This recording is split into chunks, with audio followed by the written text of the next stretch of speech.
चिंचपोकळीमध्ये एका इमारतीला आग लागली आहे आणि अद्याप आगीचं कारण अस्पष्ट आहे। घटनास्थळी अग्निशमन दलाच्या गाड्या आता दाखल झालेल्या आहेत। आपण आत्ताची दृश्य पाहतोय। मुंबईतील चिंचपोकळीमध्ये एका इमारतीला आग लागली आहे आणि तिथे अग्निशमन दलाच्या गाड्या दाखल झालेल्या आहेत। आगीचं कारण मात्र अद्याप अस्पष्ट आहे। या इमारतीतून धुरीचे लोट येताना दिसतायत।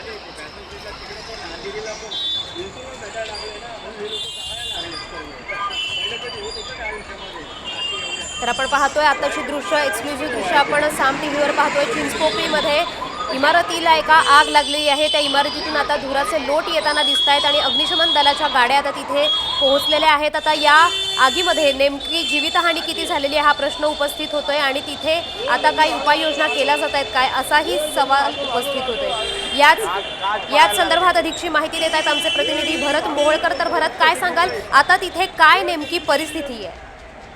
आदिती, आपण जर पाहिलं तर हा जो भाग आहे चिंचपोकळी हा अत्यंत वर्दळीचा भाग आहे। या भागामध्ये सेलसेट 27 नावाची बिल्डिंग आहे। या बिल्डिंगला भीषण आग लागलेली आहे आणि या आगीच्या ठिकाणी आता अग्निशमन दलाच्या गाड्या दाखल झालेल्या आहेत। मुंबईमध्ये अनेक ठिकाणी वारंवार आगीच्या घटना घडत आहेत। त्यातच आता चिंचपोकळी सारख्या अत्यंत महत्त्वाच्या असलेल्या मुंबईतील भागामध्ये ही आग लागलेली आहे आणि त्यामुळे मुंबईतील अग्निसुरक्षेवर आता मोठा प्रश्न निर्माण झालेला आहे।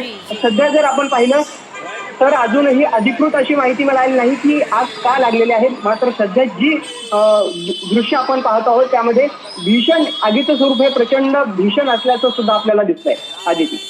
जी, तर आता नेमकी काय माहिती समोर येते की जीवितहानी किती झाली आहे किंवा या इमारतीत नेमके किती लोक राहत आहेत? त्या ज्या मजल्यावर आग लागली आहे तिकडचे सगळे लोक सुरक्षित आहेत का? अग्निशमन दलाकडून या सगळ्या प्रकारावरती नियंत्रण मिळवण्याचा, आगीवर नियंत्रण मिळवण्याचा प्रयत्न सुरू आहे।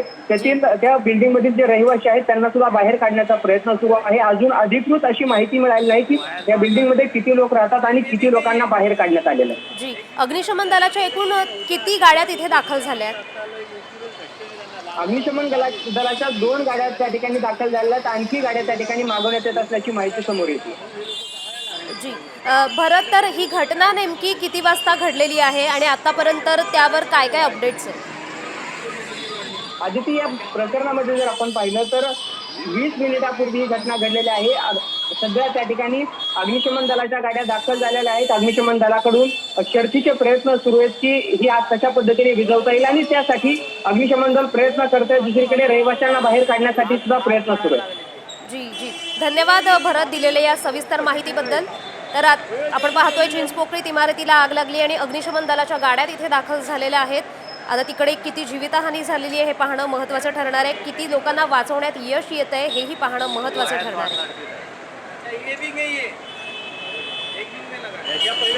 आहे। तर आता चिंचपोकळीच्या इथून आपण आढावा घेतलाय आणि तिथे आता किती जणांना वाचवण्यात यश येते, नेमकी किती जण आतमध्ये अडकली आहेत या सगळ्याकडेच लक्ष ठेवणं गरजेचं आहे। तर आता वळूया पुढच्या बातमीकडे। यंदाच्या वर्षी कांदा उत्पादक शेतकऱ्यांना केंद्राच्या निर्यातीबाबतच्या धरसोड धोरणाचा चांगलाच फटका बसलाय। मागील वर्षापेक्षा कांदा निर्यातीत यंदा तब्बल 20% घट झाली आहे। मागील वर्षी एप्रिल ते नोव्हेंबर दरम्यान 25.25 लाख टन कांदा निर्यात झाली होती, तर यंदा 17.17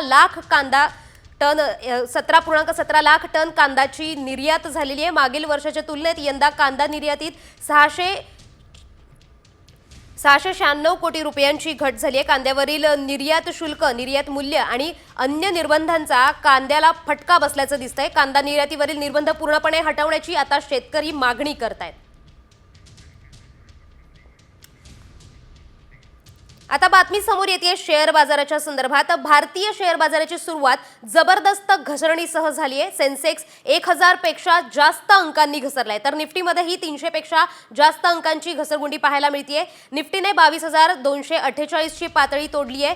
बँक निफ्टीने 400 अंकांच्या घसरणीसह व्यवहार करत होता। शेअर बाजारातल्या घसरणीमुळे गुंतवणूकदारांचं 6 लाख कोटींचं नुकसान झालंय।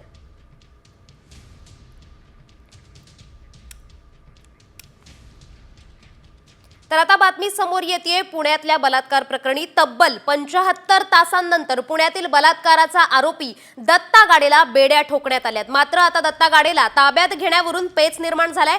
आरोपीला आम्ही पकडल्याचा ग्रामस्थांचा दावा आहे। गाडेला पकडण्यासाठी 1 लाखांचं बक्षीस होतं। आता हे बक्षीस मिळवण्यासाठी गाडेला पकडल्याचा दावा ग्रामस्थ करतायत का असा सवाल आता उपस्थित झालाय। गणेश गव्हाणे, साईनाथ वळू यांच्यासह इतर काही ग्रामस्थांनी आरोपीला पकडल्याचा दावा केलेला आहे। त्या समयेत आम्ही देखील त्या ठिकाणी काही अधिकाऱ्यांच्या संपर्कात होतो। सदर आरोपी मी ताब्यात घेतला। त्यावेळेस क्राईमचे माझ्या संपर्कात असलेले पोलीस मी त्यांना कॉल केलेला होता। त्वरित काही पोलीस यंत्रणा आली आणि माझ्या हातून तो आरोपी होता, तो आरोपी त्या ठिकाणी हिसकावून त्या ठिकाणी नेण्यात आला। अशी त्या ठिकाणी ही प्रत्यक्षात झालेली घटना होती। गेले आरोपी त्या ठिकाणी 2-3 दिवस सापडत नव्हता। तर पुणे बलात्कार घटनेसंदर्भात वस्त्रोद्योग मंत्री संजय सावकार यांचा धक्कादायक प्रतिक्रिया समोर येते। देशात अशा घटना घडत असतात आणि कारवाई सातत्याने चालू राहते। महिला असो की पुरुष सगळे सुरक्षित राहिले पाहिजेत, फक्त महिला सुरक्षित राहिल्या पाहिजेत, पुरुषच नको असं काही नाही, असं संजय सावकारे म्हणाले। एखादी घटना घडली म्हणून महिला सुरक्षित नाही असं नाही आहे। असं तर देशामध्ये म्हणाल तर घटना या घडतच असतात, कारवाई त्याच्याजवळ सातत्याने चालू असते। घटना या घडतच असतात, कारवाई त्याच्याजवळ सातत्याने चालू असते। महिला असो की पुरुष असो, प्रत्येकजण सुरक्षित राहायला पाहिजे, फक्त महिला सुरक्षित राहायला पाहिजे आणि पुरुष नको असं नाही आहे। या सविस्तर बातम्यांनंतर देशासह राज्यभरातल्या इतरही महत्त्वाच्या आणि मोठ्या घटनांचा वेगवान आढावा घेऊया टॉप 50 मधून। पोलीस विभागाच्या रिक्त पदाबाबत 2 आठवड्यात माहिती देण्याचे आदेश उच्च न्यायालयाच्या नागपूर खंडपीठाने गृह विभागाच्या सचिवांना दिलेत। पोलीस आयुक्त आणि ग्रामीण भागातील पदांसाठी पोलीस अधीक्षकांनी गृह विभागाला प्रस्ताव पाठवलाय। याबाबतची माहिती राज्य शासनाने मुंबई उच्च न्यायालयाच्या नागपूर खंडपीठाला दिली आहे।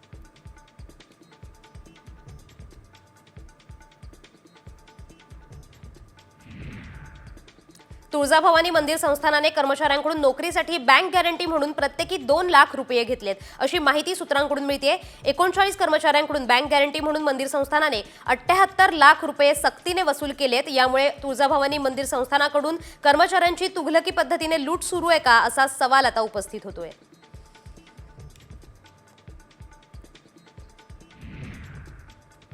तुहिन कांत पांडे यांची सेबीचे नवे प्रमुख म्हणून नियुक्ती करण्यात आली आहे। ओडिशा कॅडरचे IAS असलेले पांडे यांनी आता माधवी पुरी बुच यांची जागा घेतली आहे।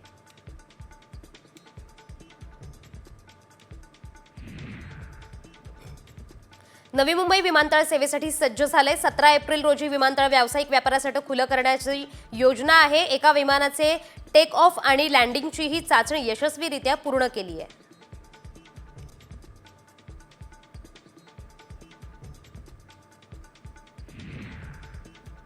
बंदुकीचा धाक दाखवून तरुणीवर बलात्कार केल्याची घटना कोल्हापूरच्या शाहूपुरीमध्ये घडली आहे। बलात्काराचा व्हिडिओ व्हायरल करण्याची धमकी देत आरोपीने तरुणीवर 2018 पासून वारंवार बलात्कार केल्याचं समोर येते। विश्वजित जाधव असं आरोपीचं नाव असून आरोपीविरुद्ध शाहूपुरी पोलिसात गुन्हा दाखल करण्यात आला आहे। परभणी रेल्वे स्थानकातील पार्किंगमध्ये तुफान राडा झालाय। यावेळी फायनान्स कर्मचारी आणि कर्जदारात हाणामारी झाली। दुचाकीचे हप्ते थकल्यामुळे जप्त करण्यासाठी आल्याने वाद झाल्याची माहिती समोर येते। यावेळी अंधाधुंद दगडफेकीची सुद्धा घटना सीसीटीव्हीत कैद झाली आहे।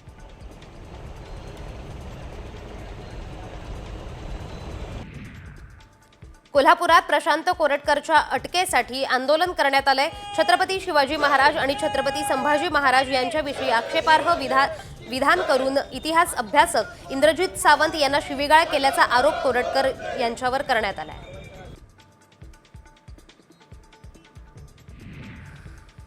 बदलापूरमधील अक्षय शिंदे एन्काउंटर प्रकरणी ठाणे सत्र न्यायालयाच्या भूमिकेवर हायकोर्टाने नाराजी व्यक्त केली आहे। दंडाधिकारी यांनी सादर केलेल्या अहवालातील 2 प्रमुख मुद्दे कसे काय स्थगित केले जाऊ शकतात असा सवाल हायकोर्टाने विचारलाय।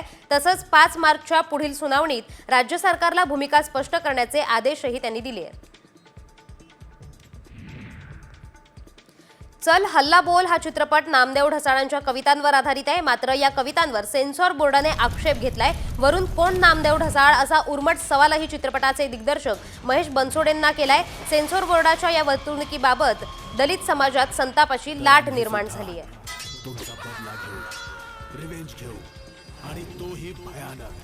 मॅडम, गावात 4 मर्डर झाले आहेत. प्रतिष्ठित नागरिक मारला जातात. आता बातमी समोर येते ठाकरे गटाच्या संदर्भात. ठाकरे गटाच्या आमदारांची आज मातोश्रीवर बैठक आहे. आज दुपारी 12 वाजता सर्व आमदारांची उद्धव ठाकरे यांच्या उपस्थितीत बैठक होणार आहे. आगामी अधिवेशन तसंच पक्ष संघटन बाबत उद्धव ठाकरे आमदारांना मार्गदर्शन करणार आहेत अशी माहिती समोर येते. शिंदे गटाकडून ऑपरेशन टायगर सुरू असून ठाकरे गटाचे अनेक आमदार शिंदे गटात पक्षप्रवेश करणार असल्याचा दावा करण्यात आलाय.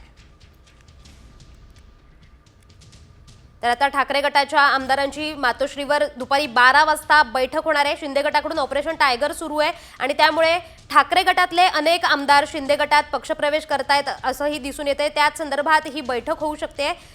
आगामी अधिवेशन तसंच पक्ष संघटन याबाबत उद्धव ठाकरे आमदारांना या बैठकीत मार्गदर्शन करणार आहेत.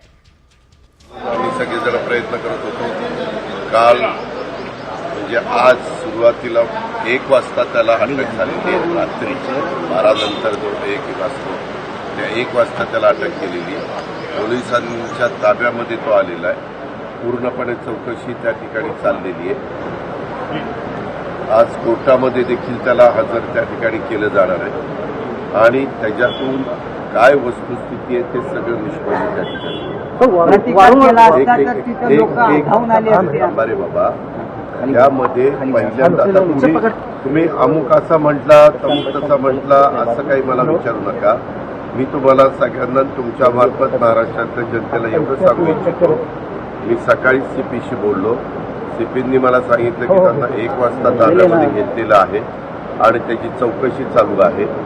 चौकशी चालू असताना कधी कधी काय होतं, उत्साहाच्या भरात मीडिया हा इकडं गेला हा तिकडं गेला, टीव्ही तर सगळ्यांनाच दिसतात. वास्तविक अशा प्रकारच्या काही बातम्या त्या जी विकृत व्यक्ती असते, जी अतिशय काळीमा फासणारी व्यक्ती असती, त्या व्यक्तीला पकडण्याच्या करता त्या वेगळ्या प्रकारच्या काही बातम्या दिल्या तर ते पण त्या बातम्या बघून बाबा अमुक अमुक व्यक्ती आमच्या राज्यात गेली, तमुक व्यक्ती तमक्या जिल्ह्यात गेली, शहरात गेली. त्या खरं तर काही थोडंसं तारतम्य हे सगळ्यांनी ठेवलं पाहिजे. आम्ही राजकीय लोकांनी पण ठेवलं पाहिजे आणि त्याच्यातून जो दोषी आहे त्या दोषीला पकडण्याच्या करता त्या बातम्यांचा उपयोग त्याला आणखीन स्वतःला लपवण्याच्या करता होता का म्हणे ही पण एक मिनिट मी तुम्हाला एक सांगतो. हे प्रत्येक वेळेस जे कोण तुम्ही व्यक्तीचं नाव घेता ते रोज सकाळी 10 वाजता का 9 वाजता काय ते बोलतात. त्या प्रत्येकाला उत्तर देणं आम्ही बांधील नाही. आम्ही काय झालं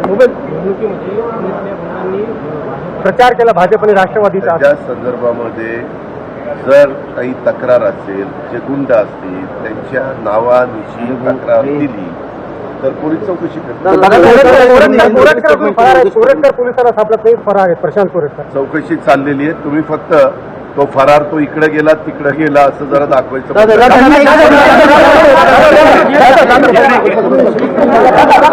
इकडे